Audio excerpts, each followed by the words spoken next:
मेरो चाहिँ सबसे अगाडि चाहिँ होइन मलाई अब ऱ्यापमा हात यस्तो तान्ने भनेको चाहिँ मेरो स्टुबा बौद्ध होइन बौद्धको कामले चाहिँ मलाई एकदम धेरै सपोर्ट गरिरहेछ र बौद्धको दाजुभाइ होइन हाम्रो केटाहरू छ होइन बौद्ध वडा नम्बर 6 भित्रको बौद्धभित्रको हाम्रो लोकल केटाहरू सबैजना लोकल त सबैजना लोकलै छ होइन तर सपोर्ट गर्ने चाहिँ हाम्रो सञ्जीव होइन सञ्जीव होइन छ धेरैजना केटाहरू छ होइन सुवर्ण भयो होइन जस धेरैजना केटा छ नाम अब कसरी लिइराख्नु होइन जस मनमा छ केटाहरू होइन कोकुल सपोर्ट बुझ्नुहुन्छ अब हाम्रो भेनमस त यतिकै फर्स्ट ऊ त टपमै आउँछ अनि बिकी लामा भयो होइन अनि सबैजना दोङबाडे होइन सबैजनाले चाहिँ अब सपोर्ट गरिरहेछ तर अनि अलिकति त्यो कोही बेला चाहिँ हुन्छ कि अब पैसा कहाँबाट लिएर आउने होइन अब के गर्ने कसरी गर्ने होइन अब मैले त्यो अब कोही बेला छोरालाई राखेको खुद्रिकेमा पैसाहरू अब तिनीहरू नि फुटाइदिएर हुन्छ होइन अनि बुढीले कराइरहेको हुन्छ किन गरेको यस्तो होइन छोराको लागि भने छुट्टाको पैसा होइन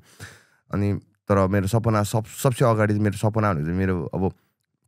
म्युजिक भिडियो हो नि त मसी होइन म्युजिक भिडियो बिना फेरि गाह्रो छ नि म्युजिक भिडियो बनाउनु पर्यो होइन ठिक छ अब बुढी म ठिक छ म फुटाउँछु तर म पैसा ल्याएर चाहिँ दिन्छु जति लगेछ त्यसको तर बरु 1-2 हजार म थपेर दिन्छु भनेर चाहिँ म भन्छु म बुढीले फकाउँछु अनि बुढीले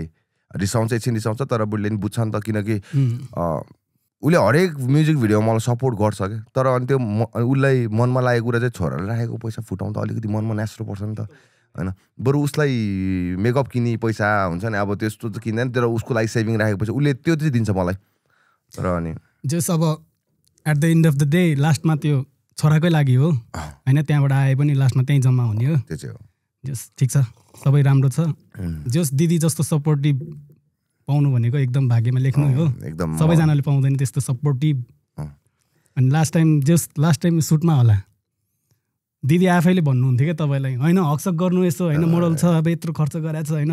त्यस्तो सपोर्ट चाहिँ हतपत गर्दैन पनि देखेको पनि छैन मैले चाहिँ मलाई भन्दै मेरो चाहिँ गर्छ है फेरि रिसाउँला फेरि मन चाहिँ तर मलाई चाहिँ अलिक अड लाग्छ किनकि दिदी बहिनी हो मैले बिहे गरेपछि मेरो छोरो छ होइन अनि अब यसरी हक गरेर हात समाता भन्दा चाहिँ मलाई अति नै लाज लाग्ने हुन्छ नि अनि अलिक बुढीले चाहिँ अबि कहाँ यस्तो गरेको अबि हुँदैन यत्रो खर्च गरेर भिडियो बनाएछ हक त गर्नैपर्छ हक गर्नुपर्छ यस्तो हो जो त्यो देखाउनु पर्छ भनेर चाहिँ मलाई एकदम फोर्स गर्छ सपोर्ट एकदम दिदीलाई पनि माया छ एकदम मेरो बुढी आई लभ यु ल एम्बो माया छ नि बेबी